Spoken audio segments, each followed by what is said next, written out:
श्री रामचरितमानस पावन पाठ अयोध्या कांड दोहा संख्या 143 से 147 तक। वर्णन सुमंत्र का अयोध्या वापिस लौटना एवं सर्वत्र शोक। जय श्री राम।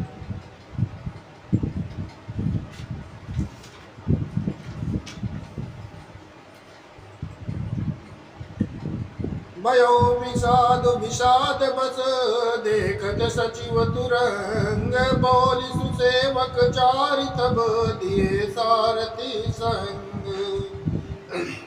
मंत्री और घोड़ों की ये दशा देख कर निषाद राज विषाद के बस हो गया। तब उसने अपने 4 उत्तम सेवक बुलाकर सारथी के साथ दे दिया। सारथी फिर पहुँचाई, बिरहु विषादु बरनी नहीं जाई। चले अवध लई रथई निषादा, होई छनई छन मगन विषादा। निषाद राज को सारथी सुमंत्र जी को पहुंचाकर विदा करके लौटा। उसके विरह और दुख का वर्णन नहीं किया जा सकता। वे चारों निषाद रथ को लेकर अवध को चले। सुमंत्र और घोड़ों को देख देख कर वे भी क्षण क्षण भर विषाद में डूब जाते थे। सोच सुमंत्र विकल दुख दीना, दिग जीवन रघुवीर दीना। राही की अंतऊ अधम शरीरु, जस न लयऊ बिचरत रघुवीरु। व्याकुल और दुख से दीन हुए सुमंत्र जी सोचते हैं, श्री रघुवीर के बिना जीने को धिक्कार है। आखिर ये अधम शरीर रहेगा तो ही नहीं। अभी श्री रामचंद्र जी के बिछुड़ते ही छूटकर इसने यश क्यों नहीं ले लिया। भय यजस यग भाजन प्राणा, कवन है तो नहीं करत बयाना। मंद मनुआ अवसर चूका, अजऊ न हृदय होत दुई टूका। वे प्राण अपयश और पापों के भाड़े हो गए। अब ये किस कारण पूछ नहीं करते, निकलते नहीं। हाय नीच मन, बड़ा अच्छा मौका चूक गया। अब भी तो हृदय के 2 टुकड़े नहीं हो जाते। मीजे हाथ सिर धुन पछताई, मनो कृपन धन राशि गवाई।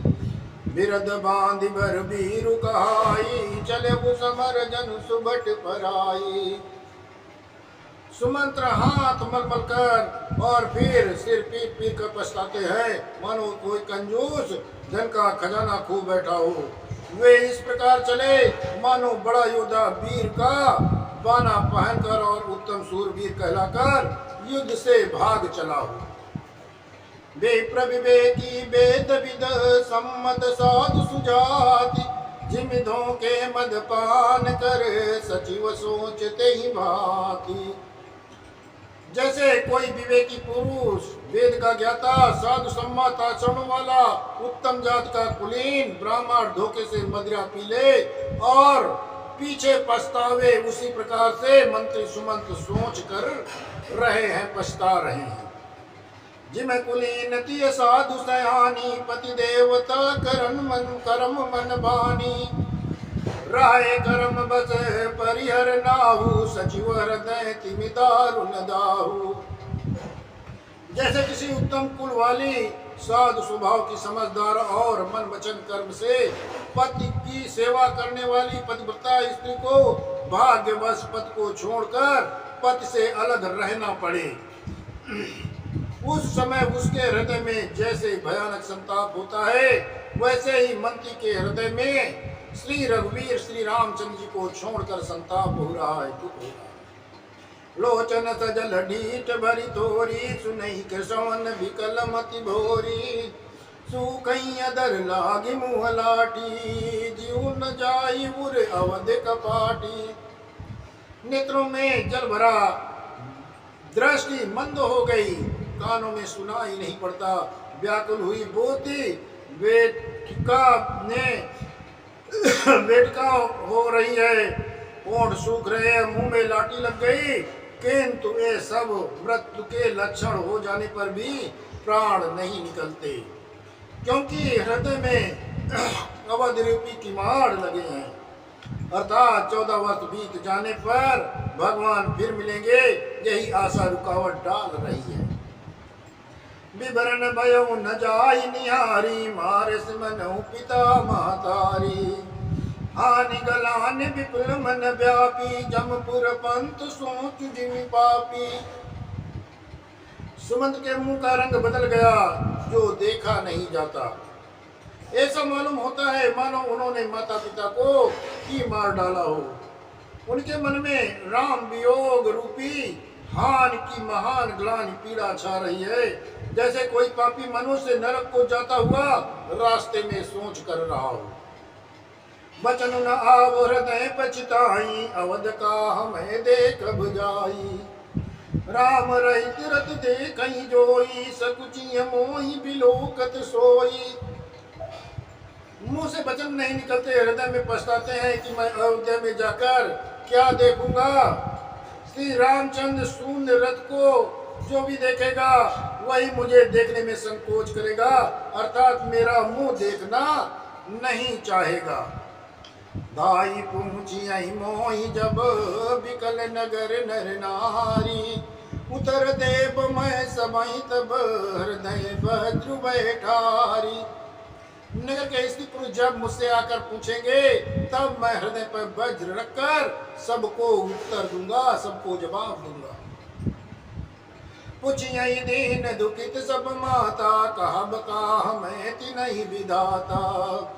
पूछिए जब लखन महतारी, कहियो कवन संदेश सुखारी। जब दीन दुखी माताएं मुझसे पूछेंगी, तब हे विधाता मैं उन्हें क्या जवाब दूंगा, क्या कहूंगा।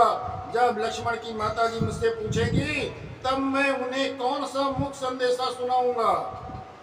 राम जननी जब आई धाई, सुमिर बच जिम धेनु लवाई। पूछत उतर देव मैं तेई, गे बनु राम लखन भय देई। श्री राम की माता जब इस प्रकार दौड़ी आएगी, जैसे नई ब्याही हुई गौ बछड़े को याद करके दौड़ी आती है, तब उनके पूछने पर मैं उन्हें क्या जवाब दूंगा कि श्री राम लक्ष्मण सीता वन को चले गए। जो ही पूछे तई उतर दे बा, जाई अवध अब यऊ सुख ले बा। पूछे जब राव दुख दीना, जीवन जातु रघुनाथ अधीना।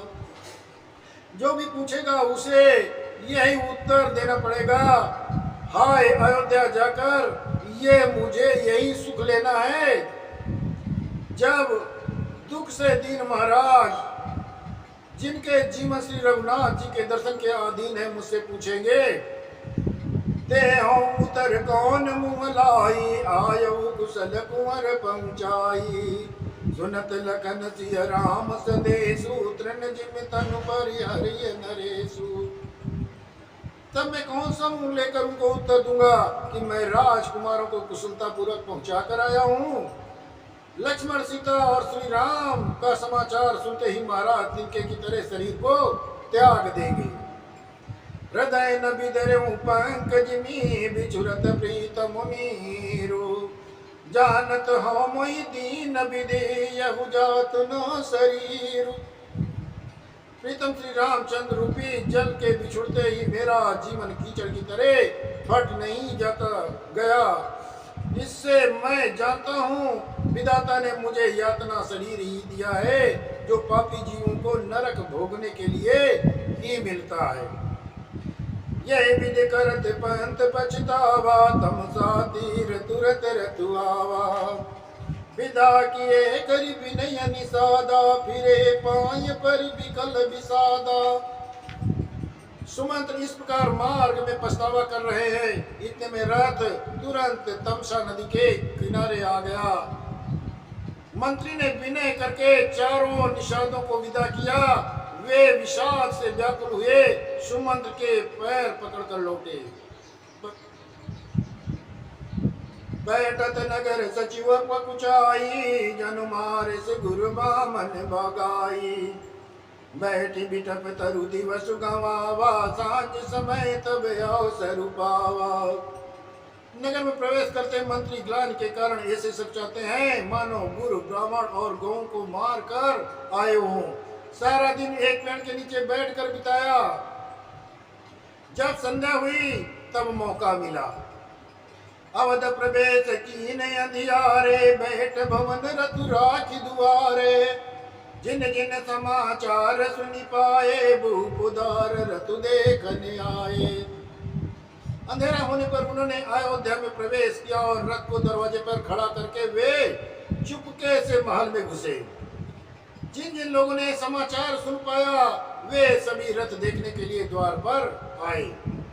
रथ पहचान बिकल लखी घोरे, घर ही गात जिमियात प्योरे। नगर नारी नर व्याकुल कहते, निगटत नीर मीन गन जैसे। रथ को पहचान कर घोड़ों को व्याकुल देख कर उनके शरीर ऐसे गले जा रहे हैं, क्षीण हो रहे हैं जैसे घास के ओले। नगर के स्त्री पुरुष कैसे व्याकुल है, जैसे जल के घटने पर मछली व्याकुल हो जाती है। सचिव आगमन सुनत सबू, बिकल भयौर निवासु।